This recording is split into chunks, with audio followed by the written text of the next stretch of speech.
सप्रेम धन निरंकार जी, साथ संगत जी, आज हम एक ऐसे विषय पर चिंतन करने जा रहे हैं जो हमारे घर की नींव है। निरंकारी मिशन हमें सिखाता है कि असली भक्ति केवल सत्संग में बैठने में नहीं, बल्कि आपके व्यवहार में है। आजकल कई बहनें अक्सर पूछती हैं, साधना के साथ घर के काम कैसे करें, पति की सेवा और भक्ति में संतुलन कैसे बनाएं? तो चलिए इन प्रश्नों के उत्तर साधना के प्रकाश में खोजते हैं।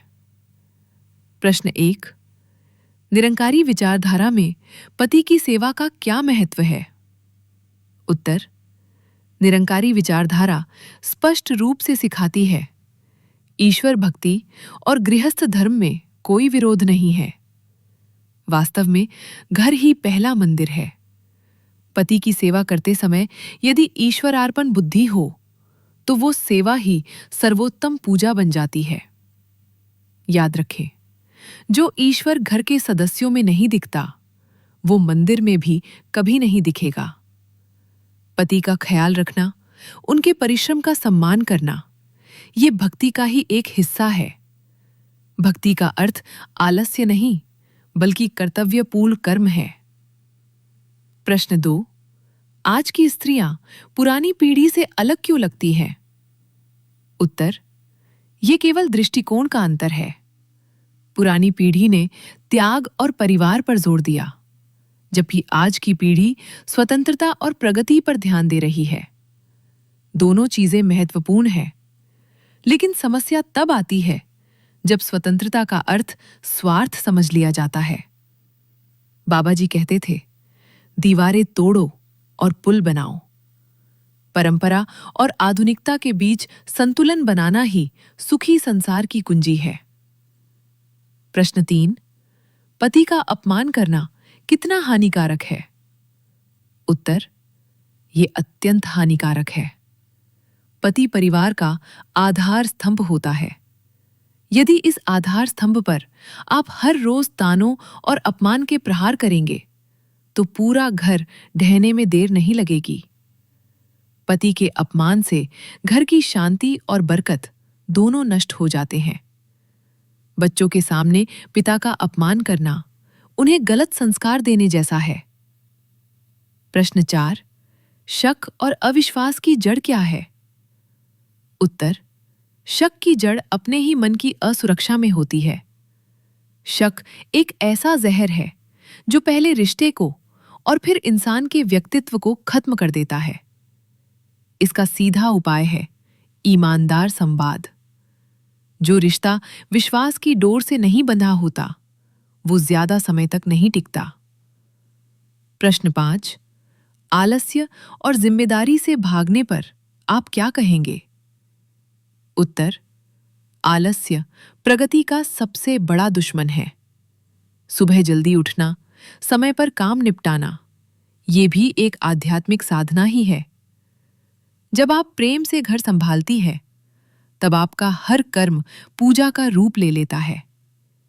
कर्तव्य करो, फल की इच्छा मत करो। ये सिद्धांत घर के कामों के लिए भी उतना ही लागू होता है। प्रश्न 6, झूठ और ईमानदारी के बारे में क्या विचार है? उत्तर, झूठ बोलना एक ऐसी आदत है जो पूरे व्यक्तित्व को खोखला कर देती है। मेरी किस्मत ही फूटी है, ऐसा कहना केवल अपनी जिम्मेदारी से बचने का एक रास्ता है। हमारी किस्मत हमारे ही कर्मों पर निर्भर करती है। सत्य का मार्ग कठिन हो सकता है, लेकिन वही आपको वास्तविक शक्ति देता है। प्रश्न 7, अन्न और रसोई का क्या महत्व है? उत्तर, अन्न पूर्ण ब्रह्म है। खाना बनाते समय यदि मन में गुस्सा हो, तो वो भोजन विष बन जाता है। लेकिन यदि आप सिमरन करते हुए खुशी खुशी भोजन बनाती हैं, तो वो प्रसाद बन जाता है।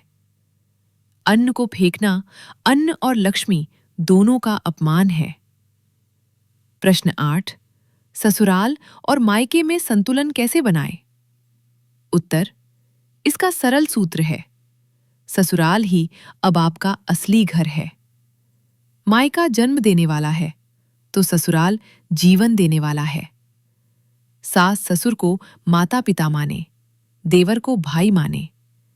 जब आप ससुराल वालों को दिल से अपना मानकर व्यवहार करेंगी, तभी वे भी आपको बेटी के रूप में स्वीकार करेंगे। अंतिम सारांश, बहनों, एक बात हमेशा याद रखें, घर एक मंदिर है और आप उसकी पुजारिन हैं। यदि पुजारिन ही उदास और नकारात्मक होगी, तो मंदिर में ईश्वर कैसे वास करेंगे? आज से ये संकल्प ले, पति का सम्मान करें, ससुराल की सेवा करें, बच्चों को अच्छे संस्कार दें, सच बोले और निरंतर सिमरन करती रहें। जब आप ये सब प्रेम से करेंगी, तब आपका घर ही निरंकारी मिशन बन जाएगा। वहां रहने वाला हर व्यक्ति सुखी और समृद्ध होगा। सच्चिदानंद परमात्मा की कृपा सब पर बनी रहे। आपका घर आनंदमय हो। प्यार नाल कहिए, धन निरंकार जी।